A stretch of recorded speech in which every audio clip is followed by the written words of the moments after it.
ခေရှိညိုနရတုအပိုင်းလေး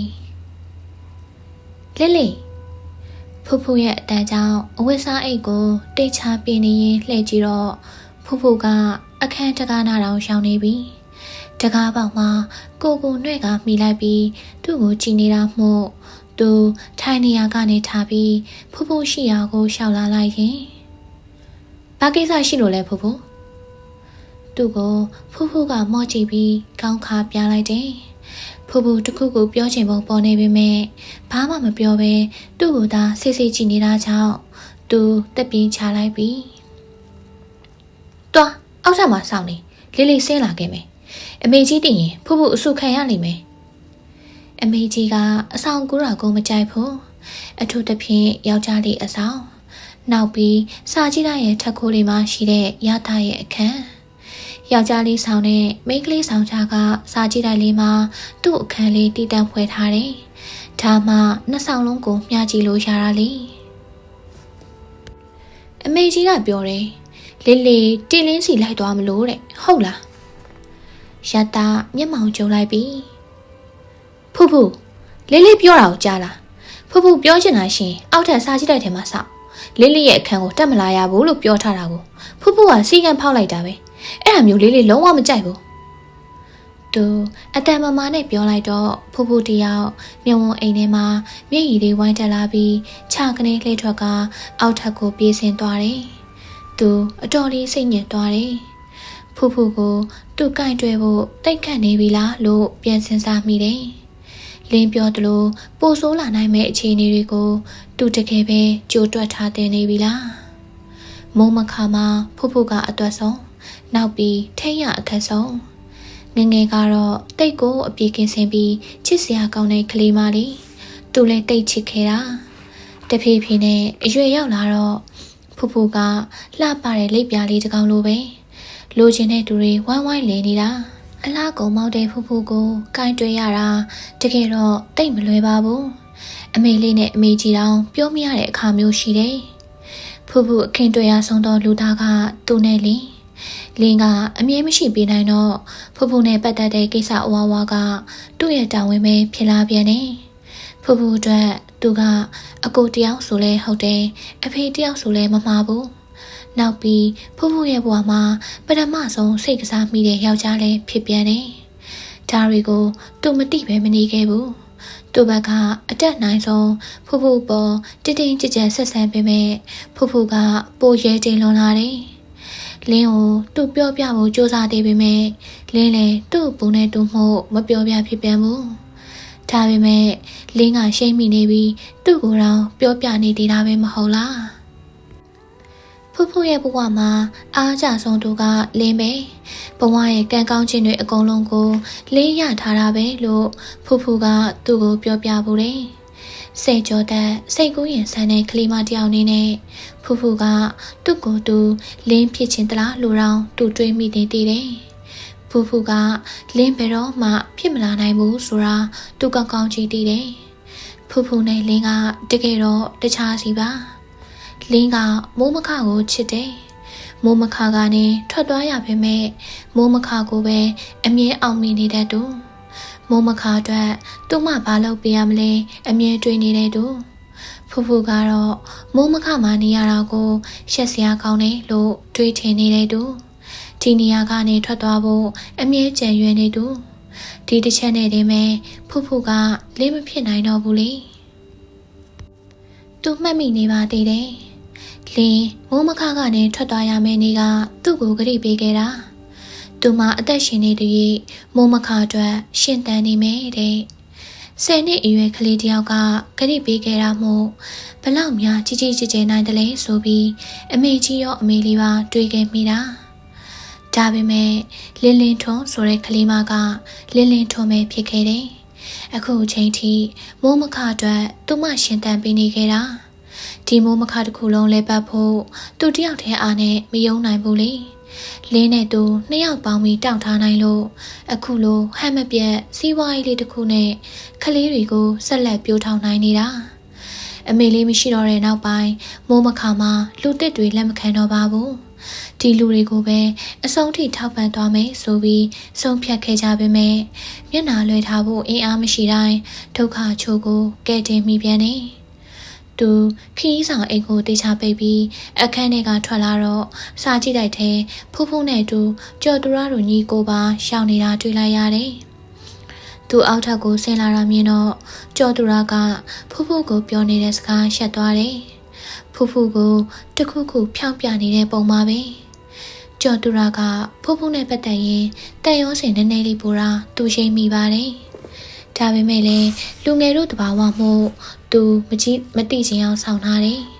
ထူထပ်မြင်ကတော့စာအုပ်တွေချတဲ့ကောင်းဆိုင်ပြီးတခုခုကိုတဲချီမဲကြီးရှာနေတယ်ထူထပ်ဘာဒီအသေးတိုင်ရှာနေတာလဲသူ့တန်ကိုကြားတော့ထူထပ်မြင်ကကောင်းထောင်ကလှည့်ကြည့်လိုက်ပြီဟာလီလီအတော့ပဲတင်းလေးဖုံးဆိုင်ပြောပေးပါတားဖက်ချင်တဲ့စာအုပ်လေးရှိလို့အဲ့ဒါလေးတွေ့ရင်ဝဲခဲ့ပေးပါလို့နော်လီလီစာအုပ်နာမည်ပြောလိုက်လေကွာစာအုပ်နာမည်ကတော့တားလည်းမသိဘူးလေဒါပေမဲ့စိတ်သက်ခွန်အားပေးတဲ့စာအုပ်လိုမျိုးဒါမှမဟုတ်စိတ်ပျော်ရွှင်အောင်ဘယ်လိုနေရမလဲဆိုတာမျိုးပေါ့မရတဲ့အစုံဟာတာစာအုပ်တွေတော့ဝဲပေးပါလို့ဖူဖူကထိုးထက်မြင့်ရဲ့စကားကိုကြားတော့အမေနင်းthatအဲ့ဒီစာကိုဖတ်လိုက်ရင်တော့လားမိုးမခတစ်ခုလုံးကလူတွေနေစရာတော့ရှိမှာမဟုတ်တော့ဘူးနောက်ပြီးအကုန်ကြိုးထုံးမောက်ကုန်ဖြစ်ကုန်တော့မှာဖူဖူပြောတာလည်းမမှားဘူးထူထက်မင်းကမိုးမခမှာအစာအနောက်တန်ဆုံးကလေးအငင်းကလည်းတန်နေအားနေသူများကိုလိုက်စားမယ်လိုက်ငင်းမယ်အမေကြီးကိုတော့မရှောင်လိုက်စားနေတာအမဖူဖူကလည်းတားအတွက်မဟုတ်ပါဘူးဟိုစုပုတ်မှာဟိမန့်အတွက်ပါဒီရက်ပိုင်းသူ့ကိုစားတာတိတ်မကောင်းဘူးစာကြည့်လိုက်လဲလာပြီးကြောင်းနဲ့ထိုင်ငိုးနေတာလေအဲ့ဒါသူ့ကိုဖက်စီခြင်းလို့သူ့ပြောမှတားစလို့ကောင်းမှလေဟေမန်ဆိုတဲ့ကလေးမလေးကထူထမ်းမြင့်တဲ့ရွှဲသူ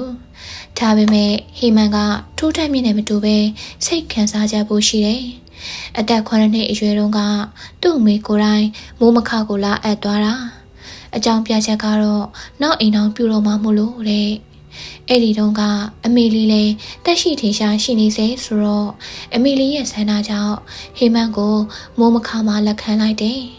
အမှန်ဆိုအဲ့ဒီအကြောင်းပြချက်တစ်ခုတည်းနဲ့မိုးမခမှာလက်ခံဖို့ဆိုတာမဖြစ်နိုင်ဘူးလေ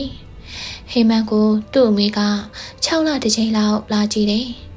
ဒါပေမဲ့အဲ့ဒါကလည်း9နှစ်လောက်ပါပဲဟေမန်12နှစ်သမီးအရွယ်ကစပြီးလာမတွေ့တော့ဘူးမိသားစုလိုက်ထိုင်းဘက်ကိုကူသွားပြီလို့သိရတယ်အခုဆိုသူ့အမေမလာတာ3နှစ်ရှိပြီစိတ်တရားအခန်းထဲဟိမန်တယောက်ချောင်းနေနေတဲ့အချိန်တွေပိုများလာခဲ့တယ်။လေးလေးကအခုတင်းလင်းစီသွားမလို့တဲ့နင်မှားလိုက်လေ။ဖူဖူကရွက်တယ်လို့ပြောနေတာကြောင့်သူတစ်ချက်လှမ်းကြည့်လိုက်တယ်။ကျော်သူရကတော့ဖူဖူကိုဆက်မပြောဖို့မျက်နှာရိပ်ပြတာကြောင့်သူလည်းဘာစကားမှခွန်တုံမပြန်မေ။ Okay လေးလေးတင်းလင်းနဲ့တွေ့တဲ့အခါစားအုပ်ဝယ်ပေးဖို့ပြောလိုက်မယ်။မင်းတို့ဒီလေးမှလည်းတခါစာအုပ်တွေဝယ်လိုက်ရင်နဲတာမှမဟုတ်တာအရင်စာအုပ်တွေပဲပြီးအောင်ဖတ်ကြပါအောင်တီလင်းကိုမွဲစိဖောမနေကြနဲ့အိုးလေးလေးကလည်းတီလင်းမှာဥမိုက်ရှိနေရပဲတီလင်းကိုပတ်စံထောက်ပံ့ပေးနေတာပဲဘလို့လို့မွဲနိုင်ပါလဲဥမိုက်ကတိတ်ချမ်းတာတာပဲမဟုတ်လားမိဖူးသူ့တန်ကစာကြည့်တဲ့တစ်ခုလုံးဟိမ့်တက်သွားပြီးအတန်ကအဖျားတုံသွားတယ်ဖူဖူကသူ့ဘာသာသူစကားမှတော့မှန်းတီးလိုက်ပေမဲ့အင်မတန်နောက်ကျလို့သွားခဲ့ပါပြီဒီတခါတော့ကြော်သူရလည်းမကယ်နိုင်တော့ဘူးထူထမ်းမင်းကလည်းအခြေအနေမကောင်းမှန်းရှင်းမိတာကြောင့်စာကြည့်တဲ့အကြောင်းလေးနဲ့ငုံပြီးထိုင်ချပြလိုက်တယ်အသက်တော့ဝဝမရှူရတော့ဘူးလေးဖူးကလေအဲ့ဒီလိုဖူဖူကအကြောင်းပြချက်ပေးဖို့ကြိုးစားပေမဲ့သူလက်မခံဖူဖူတို့တောင်ရောက်ရှိရာကိုမျက်နှာမူနေရာကနေကြောခိုင်းလိုက်ပြီးထွက်သွားလေး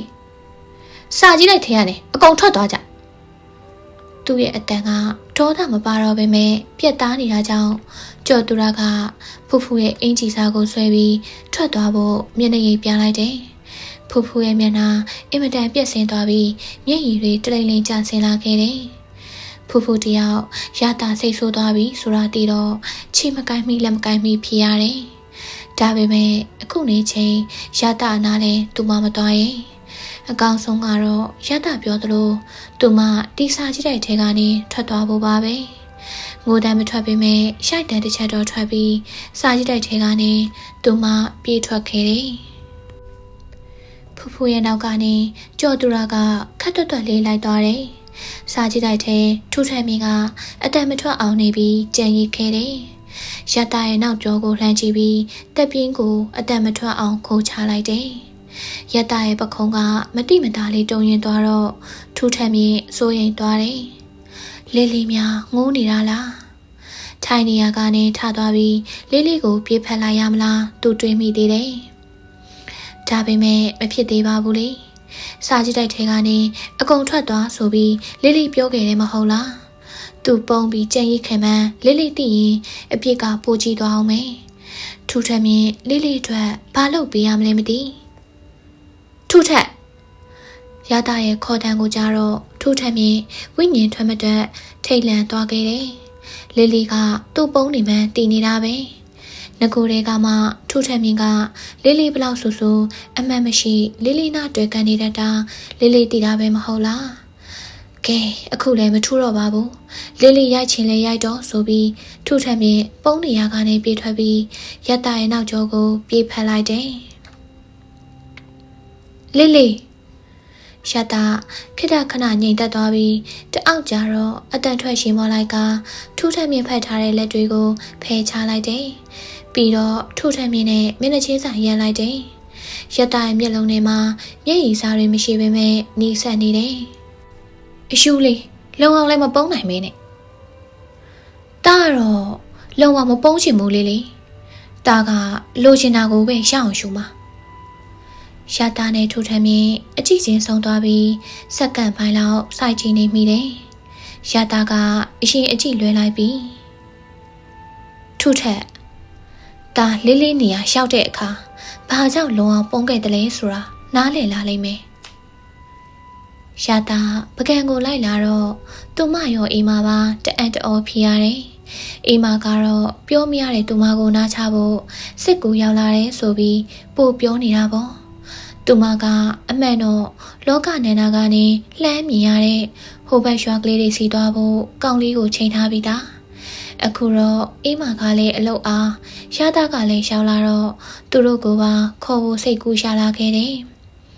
လောကနန္ဒာရဲ့လှေစိမ်မှာ၄ယောက်သားဆုံးတော့ရတာဒါငါပကက်မှာအဲလဲညုံငှားထားတဲ့ကလေးလေး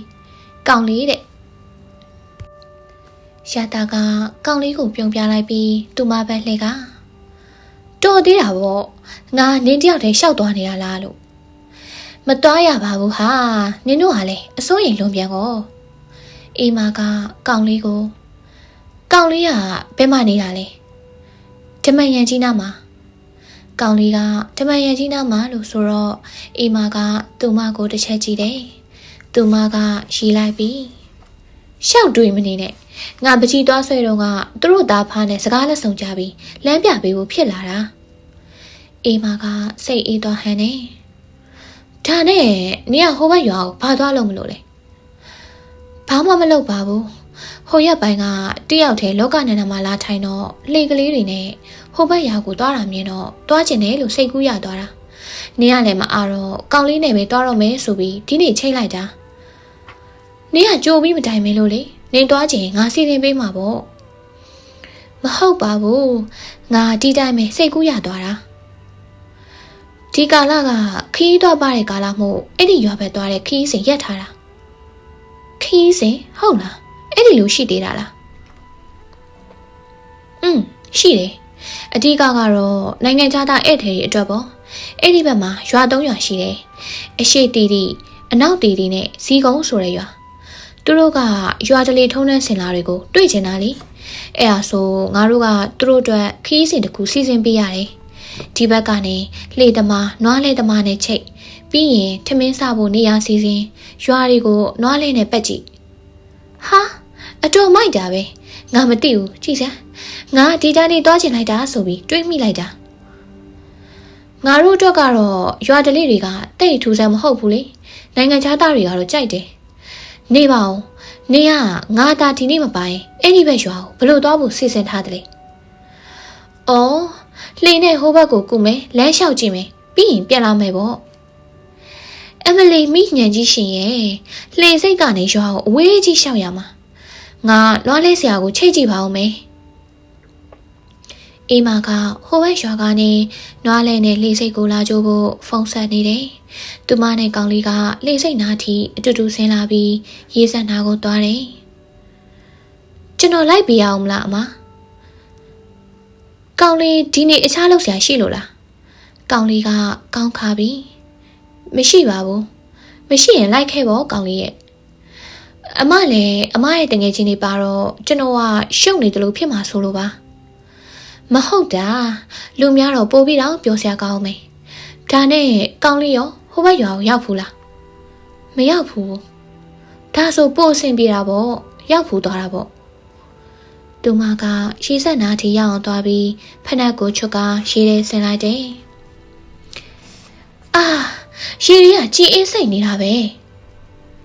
အမဒီချက်ပို့မစင်းနဲ့တော့နော်ကောင်လေးကဆိုတော့သူမကဟိုဘက်ကရေကူးနေတဲ့မိသားစုကိုမင်းကောပြလိုက်ပြီဟိုးမှာရေတောင်ကူးနေကြတရားပဲအဝိအပူမပါလို့တာပေါ့ပိုင်သူတို့လိုရေစင်းကူးကျင်လိုက်တာအမရေကူးတတ်လို့လားဘေကလားမကူးထက်ပါဘူးရေစင်းစိမ်မှာပေါ့ဒါဆိုရင်တော့မစင်းတာအကောင်းဆုံးပဲအမဒီနေ့လူမစားရသေးဘူးဘယ်လိုဟုတ်တယ်မြစ်ကတစ်နှစ်တယောက်လူစားတယ်လေဒီနှစ်လူမစားရသေးဘူးသူမကြောက်တဲ့တကြားနဲ့ရေထဲကတက်လာတာကိုကြည့်ပြီးကောင်းလေးကရှိတယ်သူမကမျက်စောင်းထိုးလိုက်ပြီးလူကြီးကိုစစီရလားစတာမဟုတ်ဘူးအမရတကယ်ပြောတာမြစ်ထဲရေစင်းကူတာမျိုးကလုံးဝမလုပ်တယ်မို့နေကန်နေတော့အဆက်အခက်မသိရင်နစ်သေးကြတာမြစ်စိတ်ဘက်ကိုရတနဲ့အေးမာတို့စကားတပြောပြောနဲ့ဆင်လာကြတယ်။ဘာတွေပြောနေကြတယ်လဲသူမမသိ။သူမတို့အနာကိုရောက်တော့စကားစပြတ်သွားမှုဘာတွေပြောနေကြလဲ။ရတကဘာမှမပြောပါဘူး။လေသမားကိုလည်းတခါတည်းချိန်နေတာ။မဟုတ်ရင်အခြားဧည့်သည်စောင့်နေရအောင်ပါ။သူမကစောင့်ရင်လည်းစောင့်မို့ငါတို့ကအလင့်လိုတာမှမဟုတ်တာအေးအေးစစ်စစ်ပဲကို။အေးမာကမဟုတ်ဘူးလေပစ္စည်းတွေဘာတင်နေဆိုရင်လူများတော့တက်တောင့်တက်တာမရှိမှဆိုလို့အမလီအေးမာရဲ့ဟိုဘက်ဒီဘက်ကိုဘလောက်ကြာမှမလို့လဲကဲအမတော့စကားတွေများမနေနဲ့လာဟိုမှာလှည့်ရောက်ပြီဟိုဘက်ရောက်ရင်လဲနွားလဲတမစောင့်ရအောင်မေကြိုမထိတ်ထားတော့အားချင်းလောက်ရတာမို့ခဏတော့စောင့်လိုက်နော်လင်းနင့်ကြော်ပွေငါ့ကိုပေးလေရတာကသူမလွေထားတဲ့ကြော်ပွေကိုလှမ်းတောင်းတော့သူမကကောင်းခါပြီရတယ်မိမလည်းကြောပွေတလုံးနဲ့ငါအိတ်ထဲကဘာမှမပါဘူးအနှွေးတွေတစ်ထဲပဲပါတာလေပေါ်ရောက်တော့သူမနဲ့အေးမာကဘေးချင်းကန်ရတာနဲ့ကောင်လေးကဘေးချင်းကတ်ထိုင်ပြီးလေးယောက်သားကတော့မျက်နှာချင်းဆိုင်နေထားထိုင်နေကြတယ်သူမကလှေပေါ်ကနေမိရီတွေကိုလက်နဲ့ထိကိုင်းလိုက်ပြီးငါလေဆက်လီငခွေးမင်းလို့ရွှေလင်ပန်းရရင်တိတ်ကောင်းမယ်နော်ရတာကအတန်ထွက်ရှိလိုက်ပြီစလင်ငခွေးမင်းလို့တော့ရေထဲချလှန်နဲ့ထိုးမတတ်ဘူးမလားသူမကပါလိုက်ရှိမလိုက်တာကြောင့်အေးမာနဲ့ကောင်းလေးကနားမလဲတလို့ကြည်နေတယ်အေးမာကငါတို့လည်းပြောပြပါဦးကဲရတရေနေမဲပြောပြလိုက်တော့ဒီလိုအေးမာရဲ့ငခွေးဆိုတဲ့ကလေးတယောက်ကိုသူ့မိဘတွေကဆင်းရဲလွန်းလို့တတိတယောက်စီမှာရောင်းစားခဲ့တယ်အဲ့ဒီငခွေးကိုတတိကတအားနှိမ့်ဆက်တာငခွေးကြည့်လာတော့လေထိုးတာဖြစ်လာရောတရက်တော့တတိကပကံကိုသွားတဲ့လေနဲ့ထည့်ပေးလိုက်တယ်ပကံကိုသွားနေတဲ့လမ်းမှာပဲညဘက်မှာထူးဆန်းတဲ့အိမ်မက်တစ်ခုမှတ်တယ်ဘာအိမ်မက်လဲဆိုတော့သူ့ရဲ့ဦးတွေကချက်ကနေအထွေးလိုက်ထွက်ကြလာပြီးပကံမြို့ကိုပတ်နေတာတဲ့အမလီထူးထူးဆန်းဆန်းပဲကောင်လေးကလည်းရက်တာပြောနေတာကိုစိတ်ဝင်တစားနားထောင်နေတယ်ဒီလိုနဲ့မိုးလင်းလာတော့လှေကိုစံတက်ရင်လှေထိုးလိုက်တဲ့အခါထိုးတဲ့ဝါမှာမနှောရွှေလင်ပန်းတစ်ချက်ပါလာတယ်။ဒါပေမဲ့ငခွေးကအဲ့ဒီရွှေလင်ပန်းကိုရှေ့ထဲပြန်ပစ်ချထားခဲ့တယ်။ ဘာကြောင့်လဲဆိုတော့သူ့အိမ်မက်ကမှတ်ခဲ့တယ်။ဒီရွှေလင်ပန်းတစ်ချက်ထပ်ပိုးပြီးကောင်းမွန်တဲ့အရာတွေဖြစ်လာနိုင်မယ်လို့သူယုံကြည်တယ်။ဒီလင်ပန်းကိုယူလိုက်ရင်အိမ်မက်ကြည်သွားလိမ့်မယ်ဆိုပြီးငခွေးကတွေးမိလို့လေ။ပကံရောက်တော့သူ့အိမ်မက်ကိုပရောဟိတ်စီမေးကြည့်တော့ပကံမင်းဖြစ်လိမ့်မယ်လို့ခေါ်တယ်။အဲ့ဒါနဲ့ငခွေးကပကံပြည်ရဲ့မင်းနှန်းတော်ထဲမှာမြင်းကန်ဝင်လောက်တယ်။နောက်ဆုံးတော့ပကံပြည်ရဲ့တန်နဲ့မင်းကိုလှုပ်ကြံပြီးဘယင်ဖြစ်လာခဲ့တယ်။စိတ်ဝင်စားစရာကောင်းတာပဲနော်အိမ်မကဆိုတော့သူမကအဲ့ဒီငခွေးမင်းကနရက်သူရဲ့ပထမဆုံးဘဝဖြစ်တဲ့မင်းမယ်ဆက်လီငခွေးမင်းကဘလူးဘွားကလာတာဆိုတော့ဒေါသကြီးအမှတ်သေးချီကြီးတယ်သူ့လက်အောင်ငယ်သားတွေအကုန်လုံးကိုလည်းနှိပ်ဆက်ညှင်းဆဲငငယ်ကသူ့ကိုနှိပ်ဆက်ခဲ့တဲ့တထေးကိုလည်းတက်သူ့ကိုဖီဆန်သမျှလူတွေအကုန်လုံးကိုတတ်ခဲ့တာဘလို့တက်ခဲ့တယ်လဲဆိုတော့ရှေကန်ထဲကိုချပြီးသူကစင်စီစေမော်ကနေလှမ်းနဲ့ထိုးတက်ခဲ့တာအဲ့ဒီလောက်အထိကိုရက်ဆက်ရုံမှာကြမ်းကြုတ်ခဲ့တာနောက်ဆုံးသူဘလို့တည်သွားတဲ့အမတစ်ချိန်လုံးငြိမ်နာထောင်နေခဲ့တဲ့ကောင်လေးကိုတိကျင်စိတ်ကလှုပ်နိုးလိုက်ဟန်တူတယ်သူမကောင်လေးကိုပြုံးကြည့်ပြီးနောက်ဆုံးတော့လေကောင်လေးရဲ့သူ့တန်ကိုပြည်သူလူထုတွေကမခံနိုင်ကြတော့အကုန်လုံးပေါင်ပြီးသူ့ကိုစေမော်ကနေပြုတ်ကြအောင်လုပ်ရှုညွန်နေနဲ့မတိမချင်းပေါက်တက်ကြတာပေါ့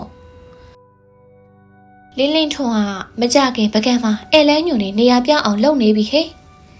အိမ်မကစနောက်ပြောဆိုတော့သူမကရှိပြီအဲ့ဒီလိုလည်းမဟုတ်ပါဘူးဟဲ့သိချင်တာလေးတွေရွှေ့ဖွဲ့လာတာပါပကံကလူတွေနဲ့တော့ဘယ်ရှင်းလို့ရမလဲသူ့နေရာနဲ့သူ့ရေးချင်းနဲ့သူမို့နေရာမပြောက်ပါဘူးငါကရတာလောက်တော့စာအများကြီးမဖတ်နိုင်သေးဘူးစကားကောင်းနေကြတာနဲ့ဟိုဘက်လေစိတ်ကိုရှောင်းမှန်မတိရောက်သွားကြတယ်လေဘော်ကနေဆင်းတော့လာကြိုမဲ့နွားလေးကိုတခါထပ်ဆောင်ရပြန်တယ်နေနေထွက်လာပြီးမို့တဲတွေကပူနေနေဖြစ်လာပြီးဖနက်စီရင်တဲတဲ့နှစ်နေတာမို့ဖနက်ချုပ်ပြီးလှေစိတ်မှာနွားလဲလာကြိုမာကိုစောင်းနေတော့ကောင်းလေးကအမငခွေးပြစ်ချခဲ့တဲ့ရွှေလင်းပန်းကြီးကဒီမြစ်ထဲမှာရှိနေတော့မဲလားသူမကဟဟပပရှိလိုက်ပြီနှစ်ပေါင်းဒီလောက်ကြာနေပြီဆိုတော့ရှီအောင်မယ်ဆိုရင်တော့မြစ်ရဲ့ဟိုးကျဲမြင့်အောင်မှာနစ်မြုပ်နေပြီပေါ့ကောင်လေးရဲ့ဘာလဲကောင်လေးကရွှေလင်းပန်းကြီးကိုလိုချင်လို့လားမဟုတ်ပါဘူးကျွန်တော်ဒါငခွေးဖြစ်ခဲ့မယ်ဆိုရင်အဲ့ဒီရွှေလင်းပန်းကိုပဲရှူမယ်လို့တွေးမိလို့ပါနောက်ပြီးကောင်လေးရဲ့စကားရက်သွားတာမို့သူမကဝင်းထောက်ပေးလိုက်တယ်နောက်ပြီးငခွေးတာမင်းမဖြစ်ခဲ့ဘူးဆိုရင်ရက်ဆက်ဖို့အာနာမရှိတာကြောင့်ဒီလောက်တမိုင်းဆိုမယ်မထင်ဘူးလေတမိုင်းဆိုတာပြင်းလို့ရတဲ့အရာမဟုတ်တလို့ကံကြမ္မာကိုလည်းရှောင်လွှဲလို့မရဘူးဖြစ်ချိန်တန်ဖြစ်မှာမို့လို့ဘယ်ရာနဲ့မှတားဆီးလို့မရဘူး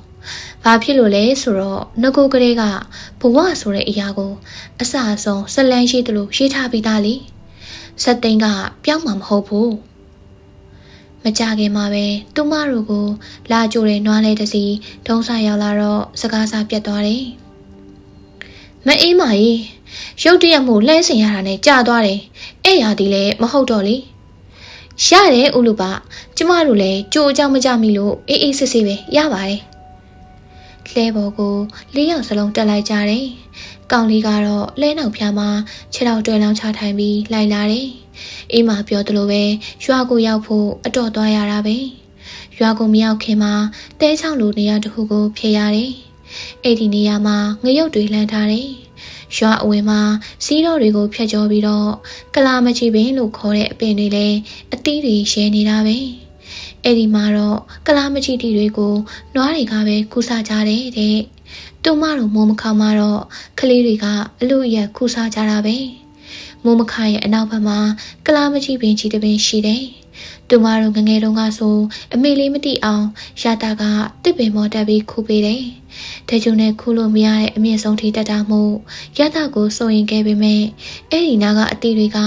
ပိုကြည့်ပြီးပိုချိုးလို့သူမပါအလို့တို့အလိုပါနဲ့အောက်ကနေအိတ်တလုံးနဲ့ကလာမချီတီတွေထဲဖို့စောင့်နေခဲ့ဘူးလေ။လမ်းချမ်းနဲ့လဲမိတ်တစ်ချက်စောင့်ကြသွားတော့သူမကအမလီလို့အလက်တကြားអော်လိုက်တော့နွားလဲမှောင်းတဲ့ဦးလူပါက တူမကြီးရေစိတ်မရှိနဲ့ခရီးတော့မရှိတဲ့ရာတီမို့ကြိုက်တွေတိတ်ချမပြေးအားသေးတာခရီးတော့ကာလာဆိုလှဲလန်းကြောင်တွေတိတိကျကျလှုပ်ရတယ်လှဲလန်းကြောင်မှာရောက်နေတဲ့အပင်တွေနဲ့စူးတွေကိုခုတ်ရတယ်ရွာလန်းတွေကိုတန်ရှင်းတရအောင်အမြဲတမ်းထားရတယ်ရွာတွေကိုရောက်တော့လှဲကိုဥလူပါတို့အိမ်ရှိမာနေမဲရက်ပြီး၄ယောက်စလုံးဆင်းလိုက်ကြတယ်အိမ်မာကထမင်းစားဖို့ကိစ္စကိုဥလူပါရဲ့အမျိုးသမီးစီသွားပြီးချက်ပြုတ်ခိုင်းလိုက်တယ်ရွာတွေကိုတော့အိမ်မာကဥဆောင်ပြီးခေါ်သွားတယ်ငါတို့အတွက်တော့တိတ်ထူးထူးခြားခြားမရှိဘူးကျေးလက်တလေးဆိုတော့မြင်တွေ့နေကြပဲလေ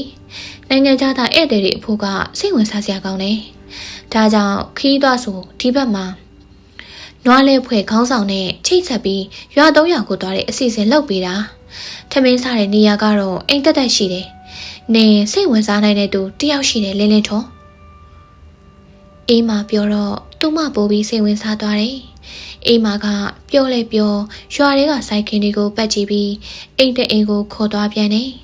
အိမ်ထဲကိုဝင်ပြီးကွက်ပြစ်ပေါ်မှာထိုင်လိုက်တာနဲ့အိမ်အောက်ထပ်မှာချိတ်ထားတဲ့ပုံတစ်ပုံကိုကြည့်ပြီးအေးမဘာပြောချင်တယ်လဲဆိုတာသူမရှိမိခဲ့တယ်ပြည်သူ့ဂုဏ်ယေစုဆိုပြီးဆီယမတယောက်ရဲ့ပုံကိုချိတ်ဆွဲထားတယ်တာမန်အရေးချင်းနဲ့တော့ပြည်သူ့ဂုဏ်ယေစုရဖို့ဆိုတာမဖြစ်နိုင်ဘူးလေဘာကြောင့်ပြည်သူ့ဂုဏ်ယေစုရခဲ့တယ်လဲဆိုတာသူမသိချင်လာတယ်အဲ့ဒါကိုအေးမကတီတော့အင်းရှင်ကိုအကြီးရေဆီယမလေးကြောင့်သိချင်တဲ့သူပါလာတယ်ဆီယမလေးကြောင့်ပြောပြပေးလိုက်ပါဦးအင်းရှင်မျိုးသမီးကြီးကဆီယမလေးဆိုသူရဲ့အကြောင်းကိုဘယ်နှကြိမ်ပြောပြခိုင်းမောဟန်မတူဘူးအာဘာတရားကိုရှင်းပြတော့တာပဲတကယ်တော့ဆီယမလေးကမတန်ဆွမ်းတယောက်ကျောင်းဆရာမဖြစ်ချင်းလုံးဝင်လျှောက်ခဲ့ပေမဲ့မတန်ဆန်းတယောက်ဖြစ်နေတာမို့တရားဝင်ကျောင်းဆရာမဖြစ်ခွင့်မရခဲ့ဘူးဒီလိုနဲ့ပဲသူ့ရဲ့ရွာမှာစာတင်ရင်ဆရာမလေးကကျောင်းသားမိဘတွေရဲ့နှုတ်ဖျားမှာရေပန်းစားလာခဲ့တယ်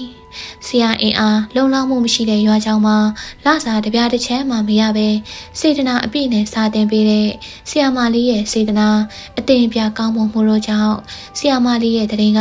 ဟိုးလေးတကြောကြောနဲ့ဖြစ်ခဲ့ရတယ်။နောက်ဆုံးမှာမေတ္တာစေတနာအနစ်နာတွေစစ်မှန်မှုကြောင့်ဆရာမလေးကပြည်သူ့ဂုဏ်ရည်ဆုရခဲ့တယ်။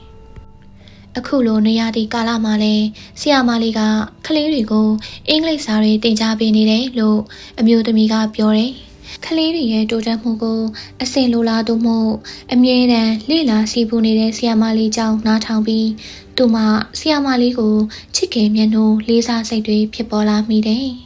။ဒီဘက်ကကလေးတွေအကုန်လုံးကြောင်းနေကြလား။နေကြတာပေါ့10တန်းဆိုရင်မြို့သွားတရားတာမျိုးရှိပေမဲ့ပညာရေးကိုတော့ဒီဘက်ကလူတွေကလိုလိုလလရှိတယ်ငငယ်လေးနဲ့ကြောင်းမနေတော့တာမျိုးရောရှိလားမရှိဘူးအ ਨੇ ဆုံးတော့ပညာရေးချင်းက10တန်းပဲဘာလို့မှလဲ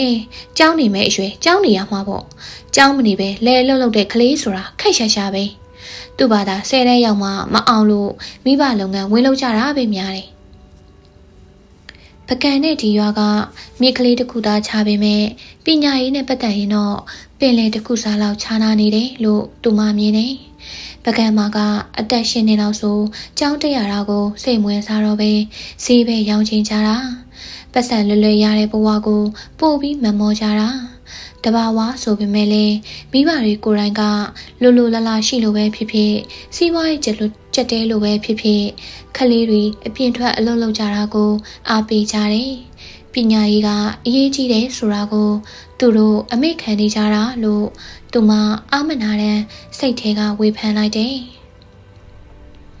ဆရာမလေးသူမတို့စကားဝိုင်းတွေကိုရောက်လာပါပြီ။ဧည့်သည်တွေကဆရာမလေးကိုတွေ့ချင်တယ်ဆိုလို့တကူတကသူမတို့စီမရောက်ရအောင်လာတွေ့ခဲ့တယ်။ဆရာမလေးနဲ့တွေ့တဲ့အခါကျမှဒီရွာရဲ့ပညာရေးလိုလားမှုတွေကိုပို့ပြီးသိခဲ့ရတယ်။နွေရာသီစာဖတ်ဝိုင်းတွေအကြောင်းအားလည်းရဲ့စာအုပ်ငှားဖတ်လို့ရမယ့်အစီအစဉ်တွေအကြောင်းနဲ့စာဖတ်တဲ့အလေးအကျင့်ကိုပြိုးထောင်ပေးနေတဲ့အကြောင်းအရာတွေဆရာမလေးနဲ့သူမတို့အပြန်အလှန်ဆွေးနွေးဖြစ်ခဲ့ကြတယ်။ဆရာမလေးနဲ့စကားဆုံးမှာတော့ပကံကကလေးတွေကိုလည်းအဲ့ဒီလိုလှုပ်ပေးနိုင်မဲ့ဆရာမလေးလိုလူရှိရင်တိတ်ကောင်းမှာပဲနော်ဆရာမလေးကပြုံးပြီးပြောရခတ်ပါတဲ့အမရဲ့ခံယူချက်ချင်းနေမြေကြီးမတူတော့လဲမဝေဖန်ဝင့်ဘူး ကျမတို့မှလည်းပကံမာသာမွေးဖွားလာခဲ့ရင်ခလေးတွေကိုဈေးပဲရောင်းခိုင်းမှလीကိုမျက်စိရှိမှဖြစ်ပေါ်လာတဲ့အရန်တင်ရနေတဲ့အရာတွေကိုဘယ်သူကမှမျက်နှာလွှဲပြီးအဆုံးရှုံးခံမှာမဟုတ်ဘူးလေဒါပေမဲ့ကျမကတော့သူတို့ကိုပုံသေးအတွေ့ပုံသေးပကြီးကားတွေထဲကနေရုံးထွက်စေခြင်းနဲ့အထူးသဖြင့်ပကံမှာရှိတဲ့ခလေးတွေအချိန်တန်ဈေးရောက်ရမယ်ဆိုတာမျိုး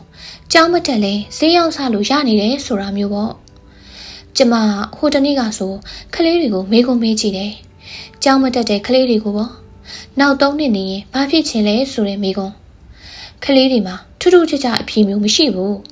အခုဈေးရောက်နေနောက်3နှစ်နေရင်လဲဈေးရောက်မယ်ဒါပဲဖြစ်နေတာအဲ့ဒီအတွက်ခလေးတွေကိုပြောင်းလဲစေချင်တယ်ဒါပေမဲ့လည်းဆရာမလေးရဲ့နေရာတစ်ခုကိုပြောင်းလဲဖို့ဆိုတာအပြင်လူထက်အတွင်းလူကပို့ပြီးလှုပ်ပြီးနိုင်ရင်ပို့ထိရောက်တာပေါ့အဲ့ဒါတော့ကျမလည်းလက်ခံတယ်အမနေကန်တယောက်လောက်မှလှုပ်ပေးခြင်းစိတ်ရှိတယ်နောက်ပြီးသူ့ရဲ့အနောက်မှာပံ့ပိုးပေးနိုင်မဲ့လူတွေရှိရင်ခလေးတွေပြောင်းလဲလာမှာအခုချက်ချင်းရေရင်တူအခုချက်ချင်းရေကြီးတောက်လို့တော့မရဘူးပေါ့စိတ်ရှိရှိနဲ့တေချာလေးလုပ်ပေးမှဖြစ်မှာဆရာမလေးနဲ့စကားကောက်နေလို့ဟိုဘက်ရွာနေရာကိုမရောက်ဖြစ်ပဲ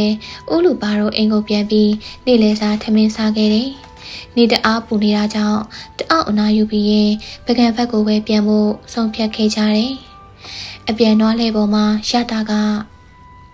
ထူးထက်ကတင်းင်းကိုစားအုပ်မှလိုက်သေးတယ်ဟဲ့အမေဟိုတစ်ဘက်ကတည်းစားအုပ်တွေဝယ်ပေးထားတာနည်းနည်းနော်မဟုတ်ဘူးလေလက်ကုံမှာပဲဝယ်ပေးတော့မယ်လိုချင်တိုင်းခဏဝယ်ပေးနေရင်လည်းပေါ့တယ်စာမဖတ်တဲ့သူကြတော့လည်းမဖတ်လို့ဖတ်ပါပြောရတယ်ဖတ်လွန်းတဲ့သူကြတော့လည်းဖတ်လွန်းလို့စာအုပ်ဝယ်ပေးရတာအလင်မမီတော့ဘူးအခုကဟေမန်အတွက်စိတ်သက်ခွန်အားပြီးစာအုပ်မှနေတာဟေမန်တယောက်စိတ်ချင်းနေဒီရက်ပိုင်းမကောင်းလို့တဲ့သူမဆရလို့နေမှာပေါ့စာအုပ်ကိုအရင်ပေးဖက်ပြီးရှင်လန်းလာတော့မှထူးထက်မြင့်ကလိုက်စားနာလို့ရမှာမဟုတ်လားထူးထက်မြင့်နဲ့ဟေမန်ကတက်တူရွယ်တို့နောက်ပြီးတော့စာပြိုင်ပန်းနှစ်ယောက်စလုံးကစာတော်တယ်ဟေမန်ကတီးချနေတယ်ပေမဲ့ထူးထက်မြင့်ကခဏလိုက်စားနေတာမို့တခြားသူတွေထက်သူတို့တကယ်ချင်းနှစ်ယောက်ကပိုပြီးရင်နီရှိလာတယ်ဘာပဲဖြစ်ဖြစ်ငါမိုးမခပြန်ရောက်ရင်စာအုပ်တွေရှာပြီးဆရာမလေးစီပို့ပေးလိုက်မယ်နော်လေတချို့စာအုပ်တွေကနှစ်အုပ်ထပ်နေတာတွေရှိတယ်မဟုတ်လားအဲ့ဒီလိုမျိုးတွေထူးထက်မြင့်တို့ကိုပြန်ရှာခိုင်းမောလောက်ကုံစင်းရင်မှလည်းငါဝယ်လို့ဖို့ထည့်ထားလိုက်မယ်ကောင်လေးကိုလည်းစာအုပ်ပို့ပေးဖို့ရှိသေးတယ်ကောင်လေးကသူ့နာမည်ပါလာတော့သူမကိုတစ်ချက်ကြည့်တယ်ကောင်လေးဖတ်မယ်မဟုတ်လားကောင်လေးကကောင်းငိမ့်ပြတယ်အပြန်လမ်းမှာငိမ့်သက်နေသူကတော့အခြားမဟုတ်ကောင်လေးပဲဖြစ်တယ်တခုခုကိုတွေးနေပုံပေါ်ပေမဲ့ဘာတွေတွေးနေလဲသူမမသိလောကနယ်နာဘက်လှည့်စိတ်ရောက်တော့ကောင်လေးကိုနှုတ်ဆက်ပြီးသူမတို့၃ယောက်တနေရာသွားဖို့ပြင်းနေကောင်လေးကသူမတို့ကိုကြောခိုင်းပြီးထွက်သွားတော့မလို့ပြင်းပြီးမှပြန်လှည့်လာကအမသူမကသူ့ကိုလဲကြည့်လိုက်တော့ဘက်ကကဆေးရောက်တဲ့ကလေးတယောက်စီကနေအမဘလို့အဖြေမျိုးမျှော်လင့်ထားတာလဲရုတ်တရက်ဆိုတော့ကောင်လေးပါပြောမှန်းသူမမသိနောက်တော့မှအရှိတီတီရွာမှာဆရာမလေးနဲ့စကားပြောတော့ကအကြောင်းအရာဆိုတာကိုသဘောပေါက်သွားလို့ဒီလိုကောင်လေးကကလေးတယောက်ကအကြောင်းမတက်တော့ဘူးဈေးပဲရောက်တော့မယ်ဆိုကြပါတော့ဒါဆိုနောက်3နှစ်နေရရင်ဒီတိုင်းမပြောင်းမလဲဈေးရောက်မယ်ဆိုတဲ့အဖြေကသူတို့ရဲ့ဘဝကိုမတိုးတက်စေဘူးဥပမာကွယ်ကျွန်တော်အခု post ကတ်လေးတွေလိုက်ရှောင်နေတယ်နောက်3နှစ်နေရင်တော့ကျွန်တော်ပကြီးကားလေးတွေဆွဲတတ်အောင်လုပ်ပြီးနောက်ထပ်ဘာလေးတွေလုပ်ချင်တယ်ကျမကတော့ဖျားတွေမှာလက်ပကြီးလိုက်ဆွဲပေးနေတယ်နောက်3နှစ်နေရင်တော့အာနန္ဒာမှာဆိုင်ကန်းလေးတစ်ခါနဲ့လက်ပကြီးဆွဲမယ်အဲ့ဒီဆိုင်ကန်းလေးမှာပကြီးကားတွေလည်းရောင်းမယ်ဆိုတာမျိုးပေါ့အဲ့ဒါကိုတိုးတက်မှုလို့ခေါ်တယ်အဲ့ဒီလိုမှမဟုတ်ပဲအခုလေဈေးရောက်နေတာပဲနောက်လေဒီတိုင်းမပြောင်းမလဲဈေးရောက်မှာပဲဘာဖြစ်ရမှာလဲဆိုတဲ့အတွေ့မျိုးဘက်ကကကလေးတွေမှာရှိနေရင်ဒါကတိုးတက်မှုလို့မခေါ်ဘူးဆုပ်ယုပ်မှုလို့ခေါ်တယ်ဘာကြောင့်လဲဆိုတော့ကိုယ့်ရဲ့တိုးတက်ရာတိုးတက်ကြောင်ကိုမတွေးရင်ရှင်းရင်းဆွဲအလောက်ကရှင်းရင်းဆွဲပဲဖြစ်မယ်ဒါပေမဲ့အသက်တွေကတဖြည်းဖြည်းကြီးလာမယ်လေ ဒါကြောင့်ကောင်လေးကိုအမကစာဖက်စီချင်တာစာအုပ်တွေမများဖက်ရင်အဲ့ဒီစာအုပ်တွေကကောင်လေးတွားချင်တဲ့အနာဂတ်ကိုလမ်းပြပေးလိမ့်မယ်ကောင်လေးကတေချာနားထောင်ပြီးသူမကိုစိုက်ကြည့်နေတယ်ကဲဘာမေးအောင်မလဲမနဲ့ဖြေရောကျွန်တော်ကိုခေါ်အောင်မလားအမကောင်လေးရဲ့အမေကိုသူ့မသဘောကျလို့ရှိလိုက်တယ်ကောင်လေးလိုက်ချင်ခေါ်မှာပေါ့ဟိုတယ်ကိုလာခဲ့လေမနက်9 နာရီမနက်စာစားပြီးအမတို့ဆင်းလာခဲ့မယ်ကောင်လေးကကောင်းနှိပ်ပြီးသူမတို့ကိုကြော်ခိုင်းထခွာသွားတယ်သူမကကောင်လေးရဲ့ကြောပင်ကိုငေးကြည့်နေတော့ရတာကလင်းနင်ဒီကလေးကိုပြောင်းလဲပေးဖို့စိတ်ကူးနေပြီမဟုတ်လားဒီကလေးကတခြားသူတွေနဲ့မတူဘူးလို့ခံစားရတယ်ငါစိတ်ထင်ဒီကလေးကပဲပကံကိုပြောင်းလဲပေးနိုင်လိမ့်မယ်နဲ့တူတယ်အေးမာကနင်အများကြီးမမျှော်လင့်ထားနဲ့လင်းလင်းထုံငါတို့ပကံအကြောင်းငါတို့ပဲတည်တယ်နင်ပြောသလိုမပြောင်းလဲပေးတာမဟုတ်ဘူးတက်နိုင်တဲ့သူတွေတက်နိုင်တဲ့လောက်လှုပ်ပေးနေကြပေမဲ့တိတဲ့တိုင်းတချို့ကြတော့သူတို့ကိုယ်တိုင်ပြောင်းလဲခြင်းစိတ်မရှိကြတာဒါလည်းဟုတ်ပါတယ်အေးမရဲ့ငါလည်းအမြဲတမ်းဆွဲကယ်တင်ရအောင်တကူးရှင်မမဟုတ်တာဘာပဲဖြစ်ဖြစ်ပကံမှာနေ့အိမ်မက်မဟုတ်တဲ့အခြားစိတ်ဝင်စားစရာကောင်းတဲ့အချက်ရှိတယ်ဆိုတာနဲ့တင်ငါတို့ကျင်းနေနေရပါပြီကဲလာငါတို့အာနန္ဒာဘက်သွားရအောင်အဲ့ဒီမှာအေးအေးဆေးဆေးနေကြတာပေါ့ရှတ်တာကကားပါလာတာမို့တွားရလာရတာပို့အဆင်ပြေတယ်ဆိုပေမဲ့လမ်းကျူလမ်းကြားတွေကဖျားတွေကြတော့တိတ်သွားလာလို့မရဘူးလေရှာတာတာ2 ရက်လောက်ထပ်နေဖြစ်အောင်မဲဆိုရင်တော့နောက်ရက်တွေရောက်ရင်ဤပိုင်နဲ့ပဲသွားဖို့ပြောရအောင်မဲလို့သူမတွေးလိုက်တယ်အာနန္ဒာဖျားဝင်နေရောက်တော့အထဲမှာဖျားဝင်ဖူးပြီးအပြင်ကနေတပတ်ပတ်နေတော့အဖွားဦးတယောက်နာမှာကလေးတွေဆူထိုင်နေတာကိုတွေ့လိုက်ရတယ်အဖွားဦးကအသက်တော်အတော်ကြီးနေပြီသူ့ဘေးနာမှာလွှဲကြီးတစ်လုံးကိုလည်းချထားတယ်လွှဲထဲမှာဘာပါလာတယ်လဲတော့သူမမသိဒါပေမဲ့ကလေးတွေဘာကြောင့်အဖွားဦးကိုစိတ်ဝင်စားရှိနေတယ်လဲဆိုတော့သူမစိတ်ဝင်စားသွားတယ်အေးမအဲ့ဒါဘာလုပ်နေကြတာလဲပုံမြင်နားထောင်နေကြတာလေအဖွားကပုံပြောတအားကောင်းနေဒါပေမဲ့အမြဲတမ်းလာမပြောဘူးသူပြောပြချင်တဲ့နေ့ကြမှာအာနန္ဒာကိုလာပြီးပုံမြင်ပြောပြတာနောက်ပြီးသူနေတဲ့နေရာကအတိအကျမရှိဘူးပျောက်သွားပြီဆိုရင်လည်းအကြာကြီးပဲပြန်ပေါ်လာပြီဆိုရင်တော့ဒီအာနန္ဒာကိုပဲလာပြီးပုံမြင်ပြောပြတာအရင်ကဆိုဖျားပေါ်မှာအဖွားပုံမြင်ပြောပြီးဆိုရင်လူကြီးတွေပါဝိုင်းအောင်လို့နောက်ပိုင်းကျတော့အဲ့ဒီလောက်လူအောင်နေတာကိုရှင်ပြေပေါ်မှာခွင့်မပြုတော့ကလေးတွေပဲလာနားထောင်ကြတာထူးဆန်းနေနော်ဟုတ်တယ်ဈေးရောက်တဲ့ကလေးတွေကိုရှင်ပြေပေါ်ပေးမတတ်ပေမဲ့သူတို့ကဈေးရောက်မှုမဟုတ်ပဲအဖွားနောက်လိုက်ပြီးပုံမြင်နားထောင်ကြတာဆိုတော့ဘာမှပြောမရဘူးလေနောက်ပြီးအဖွားပြောပြတဲ့ပုံမြင်တွေကတကယ်အဖြစ်ပြက်တယ်လို့ပဲတကယ်ကိုစမ်းကြတယ်အဖွားကတခါတလေမှပေါ်လာတာဆိုတော့ငါတို့ကြုံတာကိုယ့်တို့ကကောင်းတာပေါ့တွားနာထောင်ကြည့်ရအောင်သူမကပြောလဲပြောအရှိကနေခတ်တုတ်တုံနဲ့အဖွားအိုပုံမြင်ပြောတဲ့အနာကိုရောက်သွားတယ်အဖွားအိုကသူတို့ဘက်ကိုကြောက်ခိုင်းထားတာမို့သူမတို့လာတာကိုမသိလိုက်ချစ်ချင်းမြတ်တာတွေတန်ရုံးစင်တွေကိုဖျက်တောက်မရဘူးဆိုတာတကယ်တော့မဟုတ်ဘူးဖျက်တောက်ရအလွယ်ဆုံးကချစ်ချင်းမြတ်တာတွေတန်ရုံးစင်တွေပဲအဖွားအိုပြောနေတဲ့စကားကိုကြားလိုက်ရတော့သူမပိုစိတ်ဝင်စားသွားတယ်။ဖြတ်တောက်ရအလွယ်ဆုံးဆိုပါလား။ဖြစ်နိုင်ပါမလားတွေးနေတော့အဖွားအိုကဆက်ပြောတယ်။တရီကျိုးနှစ်ခုကိုတင်းနေအောင်ဆွဲပြီးအလေကနေတိကနေနေအောင်ဖြတ်လိုက်ကျိုးကင်ထားတဲ့နှစ်ဖက်စလုံးကိုကျိုးအပြက်ကပြန်လာပြီးရိုက်တယ်လို့ပဲ။ချစ်ချင်းမြတ်တာတွေကိုတိကနေဖြတ်တောက်လိုက်အနာကလူတွေကိုပြန်ကန်ပြီးနာကျင်စေတယ်။သူမရဲ့ဖေးနာမှာအိမ်မာနဲ့ရတာလာရက်ပြီးနားထောင်နေ။ဟိုးရှိတော့ကတိတ်ချစ်ကြတဲ့တငယ်ချင်း2 ယောက်ရှိတဲ့ကွယ်။အဖွားဝရဲ့ပုံမြင်တစ်ကအခုမှစတာမို့အလုံးကစိတ်ဝင်စားနားထောင်နေကြတယ်။ထုံးဝေနဲ့ထုံကြိုင်နဲ့ငငယ်လေးကလေးကလဲပင်းဖက်ပေါင်းလာတဲ့တငယ်ချင်း2 ယောက်ပေါ့။2 ယောက်စလုံးကရုံးလုပ်ငန်းလုပ်ကင်ကြတယ်။ထွန်းကြိုင်မကတိတ်ချရတဲ့မက်ကျင်းဆိုတဲ့ညီမလေးတယောက်ရှိတယ်။မက်ကျင်း မက်ကျင်းဆိုတဲ့နာမည်ကိုကြားဖို့တလို့ဖြစ်နေတာကိုသူမပြန်စဉ်းစားနေတယ်။ဖယ်နေရာမှာကြားခဲ့ဖို့ပါလေ။ထားလိုက်ပါလောလောဆယ်ပုံမြင့်ကစိတ်ဝင်စားစရာကောင်းနေတာမို့သူမပုံမြင့်ကိုပဲအာရုံစိုက်လိုက်တယ်။ထွန်းကြိုင်တို့ကမောင်နှမနှစ်ယောက်ထဲကြံခဲ့တာမို့သူကလည်းသူ့ညီမလေးကိုတအားချစ်ညီမဖြစ်တဲ့မက်ကျင်ကလည်းအကိုထွန်းကြိုင်ကိုတအားချစ်ပေါ့။ထွန်းဝင်နဲ့ထွန်းကြိုင်တို့ကညီကိုအရင်ချလေးလိုမျိုးတန်ရုံးစင်ကျွဲပြီးချစ်ခင်လာကြတာ။အဲ့ဒီတန်ရုံးစင်ကျိုးကိုဖျက်တောက်မဲ့သူမရောက်လာမချင်းပေါ့။ဟာအဖေသမားရောက်လာတာပေါ့နော်ဖွားဖွားကလေးတယောက်ကအားမလို့အားမရနဲ့ထပြောတော့အဖွားအိုကကောင်းညှိပ်ပြပြီးပုံမြင်ကိုဆက်ပြောတယ်မာလာတဲ့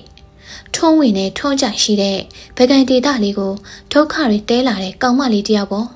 တိတ်ချောတိတ်လာတဲ့ကောင်မလေးနောက်ပြီးပညာတန်းရှုံးပညာအကြောင်းလေ့လာခြင်းနဲ့ဆိုပြီးဗကန်ကိုရောက်လာတာအဲ့ဒီမှာမာလာနဲ့ပထမအဆုံးစဆုံခဲ့တဲ့သူကထုံးဝေပဲထုံးဝေကပဲမာလာသိကျင်တဲ့ရှုံးပညာတွေကိုစိတ်ရှည်လက်ရှည်ရှင်းပြပေးခဲ့တာတိတ်လာတဲ့မာလာကိုထုံးဝေကချစ်မြတ်နိုးစိမ်ဝင်ခဲ့ပေမဲ့မာလာကတော့ရိုးရိုးတသားပဲထုံးဝေအပေါ်ကိုခင်မြင်စမြဲပဲတနေ့တော့မာလာတို့ပေါ်ပြန်ပြီးချစ်လာလိမ့်မယ်လို့ထုံးဝေမျှော်လင့်ခဲ့ပေမဲ့တကယ်တမ်းမာလာကသူ့ကိုဘယ်တော့မှပြန်မချစ်နိုင်ခဲ့ဘူး။ဘာလို့လဲဖွားဖွားထုံးဝေတနာပါတယ်။အဖွားအိုကပြုံးပြီးထုံးဝေရဲ့အကြီးမားဆုံးသောအမှားကသူ့ချစ်ရတဲ့မာလာကိုသူ့ချစ်ရတဲ့တငယ်ချင်းထွန်းကြိုင်နဲ့မိတ်ဆက်ပေးလိုက်တာပဲ။ထုံးဝေအပေါ်ရိုးရိုးသားသားခင်မင်တဲ့မာလာက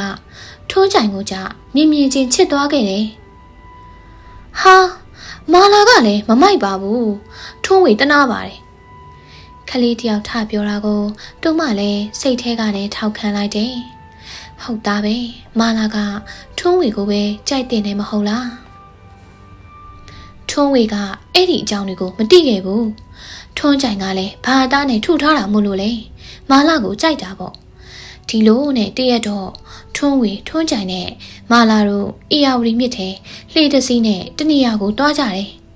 လှေပေါ်ရောက်တော့ထွန်းကြိုင်နဲ့မာလာတို့လက်စွပ်စင်တို့ရှိနေတာကိုတတိထားမိသွားပြီးမေးတော့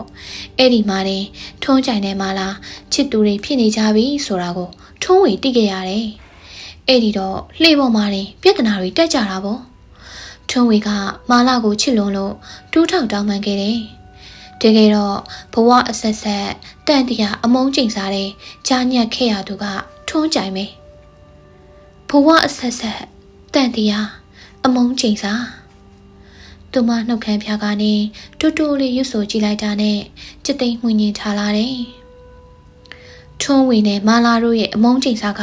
တိတ်ကြောက်စရာကောင်းတယ်။လှေပေါ်မှာရန်ဖြစ်ကြရင်မာလာကရုတ်တရက်အယူတယောက်လိုအော်ရှိပြီးထွန်းဝေကိုပြောတယ်။တန်တရားဘဝအဆက်ဆက်နင့်ရဲ့လောင်မြိုက်ခြင်းကိုငါဖန်တီးနိုင်ခဲ့ပြီ။အခုလိုပဲနင်ငါရှိဒူးထောက်ပြီးငါထက်နှိမ့်ကြတဲ့သူရောက်လျာဘဝတိုင်းမှာဖြစ်နေအောင်မှာပဲဒီအမုန်းတရားတွေကလည်းရှေ့ကြအောင်မှာလို့ပြောလိုက်တယ်။ဖေဟာသူမပါဇက်ကနေ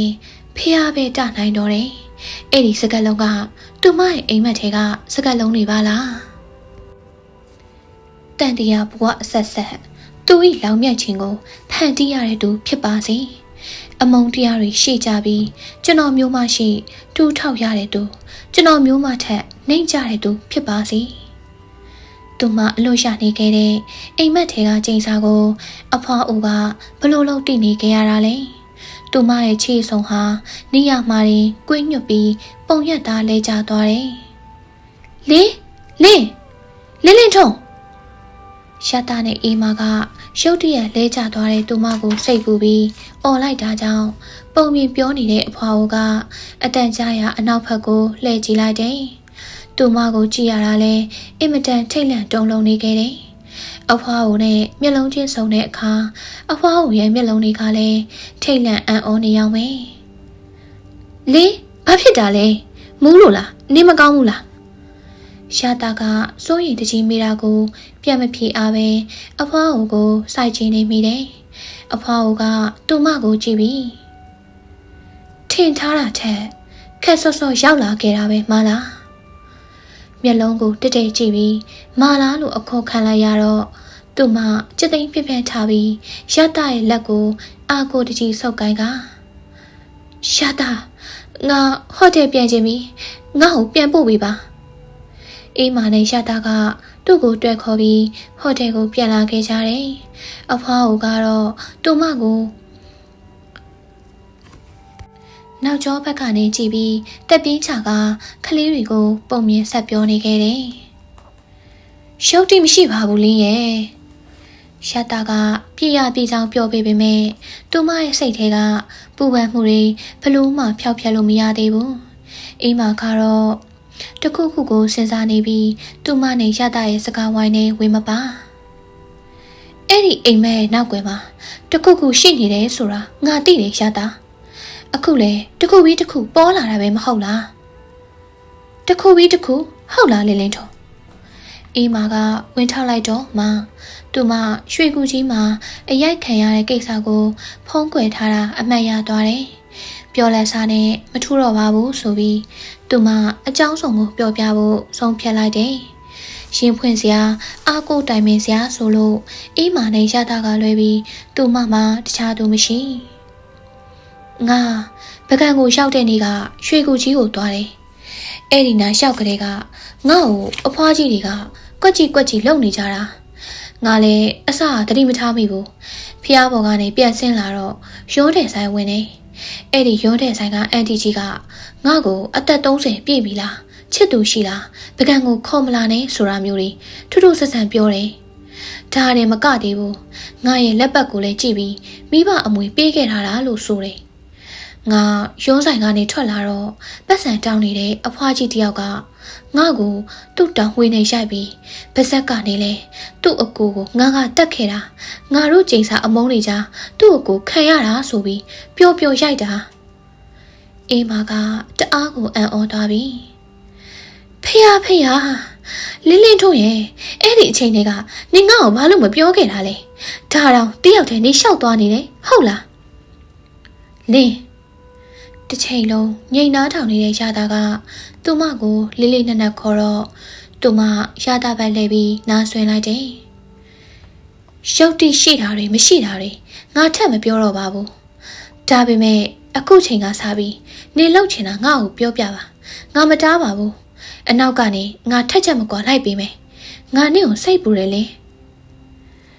အေးမာရတာရဲ့လှုပ်ချင်တယ်ဆိုတာထက်နောက်ွယ်မှာတခုခုရှိနေတာကဘာများလဲဆိုပြီးသိချင်တာပါဒါပေမဲ့ပကံနဲ့ပထန်းဆက်ပါတာမျိုးလဲဖြစ်နိုင်တာပဲလေဒါမျိုးကဖြစ်တတ်ပါတယ်နိုင်ငံခြားသားတွေတောင်ပကံကိုတခါမှမသိပဲအိမ်မက်ထဲမြင်ဘူးလို့ရောက်လာတာမျိုးသူတို့အရှင်ဘွားကနေခဲ့တဲ့ရွာတွေကိုတွားတာမျိုးအများကြီးပဲလေအေးမာကကြားကနေဝင်ပြီးစိုးရိမ်တကြီးနေဘာပဲဖြစ်ဖြစ်လင်းလင်းထွန်းရဲ့တိလို့စိန်တောင်းလိုက်ပြီးနေမဖြစ်တဲ့ဓာတ်တွေဖြစ်မှာကိုငါနဲ့ရတာကစိုးရင်လို့ပါရတာပြောသလိုနေသိချင်ရင်ပကံကိုရှောက်ပတ်ကြည့်လိုက်ရွှေကူကြီးမာလိုမျိုးအာနန္ဒာမာလိုမျိုးထပ်ဖြစ်လာခဲ့ရင်တော့နေအနာမှာတယောက်ယောက်တော့ရှိနေအောင်မှရမှာလေရတာပြောတာကိုငါလက်ခံတယ်နေပကံမှာဆက်နေမယ်ဆိုရင်တယောက်ထဲတော့မနေနဲ့ရတာကိုခေါ်သွားငါလည်းအချိန်တော်တော်များများရှိနေပေးမယ်နင်သိချင်တာကိုလည်းစုံစမ်းပေးမယ်စုံစမ်းပေးအောင်လဲငါမှာကအိမ်မက်တစ်ခုတည်းရှိတာနောက်ပြီးအဲ့ဒီအိမ်မက်ကလည်းအပြည့်အစုံဘာမှမသိရဘူးအိမ်မက်ထဲဓမ္မယန်ကြီးကိုမြင်နေရတယ်အဲ့ဒီတော့ဓမ္မယန်ကြီးနဲ့ဆက်တဲ့တမိုင်းကြောင်တွေဖတ်တယ်နောက်ပြီးဘကံကိုရောက်လာတယ်ထူကြတာဆိုလို့အဲ့ဒီအိမ်မက်ကိုအသက်30ပြည့်တဲ့ညကစပြီးရက်ပေါင်းဆုံး30တိတိမှတ်ခဲ့တာပဲဘာမှမသိတာမို့စုံစမ်းတာမျိုးဆိုတာထက်ပကံကိုခန်းစားတက်ဝင်ကြည့်ချင်ရုံပဲရတာကထိုင်ရကနေထားလိုက်ပြီလင်းကိုပကံရောက်ဖူးစေခြင်းလို့အိမ်မက်ကလမ်းပြပေးတာနေမှာပါကဲညနေဆောင်နေပြီဆိုတော့ငါလေဟိုတယ်ပြန်တော့မယ်အိမ်မနင်လင်းနဲ့တူတူနေခဲ့ပြီလို့ရမလားနေမပြောလဲငါဒီညလင်းလင်းထွန်းနဲ့တူတူအိပ်ဖို့အစီအစဉ်ရှိပြီလားနင်သာကောင်းကောင်းပြန်ရတာကတခြားဟိုတယ်မှာတည်တာကြောင့်သူ့ဟိုတယ်သူပြန်သွားခဲ့ပေမဲ့အိမ်မကတော့သူမနဲ့တူတူအဖော်လုပ်ပေးရင်ကြံ့ရည်ခဲ့တယ် ရှာတာပြန်သွားတော့မှသူမတခုခုကိုတတိယသွားပြီးပတ်စံရီကိုဖွင့်လိုက်တယ်ပတ်စံရီထဲသူမထိုးထည့်ထားတဲ့စာပိုင်းစာလေးကိုရှာပြီးအေးမစီကန်ပေးလိုက်တယ်ဒါငါဟိုတယ်ကိုရောက်တဲ့နေ့ကဟိုတယ်မှာငါအတွက်တယောက်ကလာထားသွားတာတဲ့အေးမကတိကျင်စိမ့်နဲ့စာကိုချက်ချင်းလှမ်းယူပြီးအတန့်ထွက်ဖတ်လိုက်တယ်အေးအကိုမင်းထင်မှာအေးပကံမှာတခုခုဖြစ်ရင်ဒါမှမဟုတ်သိကျင်တာရှိရင်အကိုစီအချိန်မီဖုန်းဆက်ပါ09799အေးမတယောက်စာကိုဖတ်ပြီးအံ့အားသင့်နေတော့မို့ဘာမှမှတ်ချက်မပေးနိုင်တယ်သူမကဟုတ်တယ်ပြန်စဉ်းစားကြည့်တော့အဖွားကငါ့ကိုမာလာလို့ခေါ်တယ်အခုလေငါ့ကိုအေးလို့ခေါ်ထားတဲ့စာတစ်စောင်ရောက်လာတယ်နောက်ပြီးစာလာပေးတဲ့သူကအသက်ကြီးကြီးဦးလေးကြီးတယောက်တဲ့နှစ်ယောက်သားစကားပြောနေကြတော့သူမရဲ့ဖုန်းမြည်လာတာကြောင့်သူမဖုန်းကိုဆွဲယူပြီးကြည့်လိုက်တယ်ကိုကိုဆက်တာပဲဘာကိစ္စရှိလို့လဲမသိဘူးဟယ်လိုကိုကိုရှင်ဟုတ်ကဲ့ဟုတ်သူမအလန့်တကြားနဲ့အေးမာကိုကြည့်တော့အေးမာကမျက်ရည်ပြပြီးဘာဖြစ်တာလဲအမူအရာနဲ့မေးတယ်သူမတုံးလုံးချောင်ချနေတာမို့အေးမာမိတာကိုမဖြေအားသည်အေးမာသူမကိုကြည့်ပြီးစိတ်တွေလေးလိုက်တာသူမကမှိုင်းဝင်နဲ့ပတ်သက်ရင်အမြဲတမ်းကြောက်ရွံ့နေရသူမဟုတ်လားမှိုင်းဝင်စကားဆိုဘယ်တော့ခါမှဖယ်ရှားခဲ့ဘူးလားမဟုတ်မတူညီတဲ့ချစ်ချင်းမြတ်တာတွေနဲ့သူမအသားကြပါမလားအေးမာတွေ့ရင်သူမအတွက်စိတ်ပူလာပြန်တယ်ဟုတ်ကဲ့ကိုလင်းအခုပဲပြန်လာခဲ့ပါမယ်ဟောကြည့်ဟိုဘက်ကဘာပြောမှန်းတော့အေးမာမသိဘူးဒါပေမဲ့သူမကမှိုင်းဝေစီကိုချက်ချင်းပြန်အောင်မယ်ဆိုတော့ဘာများဖြစ်လို့ပါလဲသူမဖုန်းချချင်းအေးမာကိုဖူဖူမိုးမခကနေထွက်ပြေးပြီးကိုအိမ်ကိုရောက်နေတယ်တဲ့ဘာဒီတခါတော့အေးမာပါတုံးလုံးချောက်ချသွားတာအမှန်ပဲဖူဖူကဘာကိစ္စမှိုင်းဝေတို့စီကိုရောက်နေရတာလဲအေးမာတွေ့ရင်ကောင်းရှုပ်သွားရပြန်တယ်ငါချက်ချင်းရန်ကုန်ကိုပြန်လိုက်တော့မှဖြစ်မယ်ရတစီဖုန်းဆက်ရမယ်ပြရခတ်နေတဲ့သူမကိုအေးမာမကြည့်ရဖဲနေအောင်အခုနေသွားရင်ရန်ကုန်ကိုမိုးလေးမှရောက်မှာနှစ်ယောက်ထဲသွားရင်ကိုမိုင်းဝင်နင်တို့ကိုပြောလိုက်မယ်ငါပါလိုက်ခဲ့မယ်နှစ်ယောက်သားပစ္စည်းတွေအားချင်းသိမ်းပြီးရတကိုဖုန်းဆက်ခါရန်ကုန်ကိုပြန်မှုပြင်ဆင်ကြတယ်စာရွက်အပိုင်းစာလေးကိုတော့အေးမာကမမတ်ရရတင်ယူထားလိုက်တယ်သူမကတော့ခေါင်းထဲမှာဖူဖူရဲ့ကိုရဲ့ရန်ကုန်ရောက်ရင်ရှင်းရမယ်ကိစ္စတွေရဲ့တွေးပြီးပူထူနေပါပြီမနက်ချိန်ထားခဲ့မိတဲ့ကောင်လေးကိုသူမမိသွားခဲ့တယ်ကောင်လေးမနက်ပြန်ရောက်လာခဲ့ရင်ဆိုပြီးဟိုတယ်ကိုလည်းသူမမမခဲ့မိဘူးလောလောဆယ်အိမ်မက်တွေလည်းသူမမသိတော့သူမတီတာကိုသူမစိတ်ပူတာဖူဖူရန်ကုန်နဲ့ပကံဘာလို့အဲ့ဒီလောက်တောင်ဝေးရတာလဲသူမတွေ့ရင်စိတ်တွေကခရောက်ခရက်ကျမအခုဖတ်ပြပေးသွားတာကတော့ဆီယမခေရှင်ညိုရေးသားထားတဲ့နရတ်သူအပိုင်းလေးပဲဖြစ်ပါတယ်ရှင်ဆက်လက်ပြီးအပိုင်းဆက်တွေဖတ်ပြပေးတော့မှမို့စောင့်မျှော်နာစဉ်အားပေးကြပါအောင်ရှင်အားလုံးကိုကျေးဇူးတင်ပါတယ်ရှင်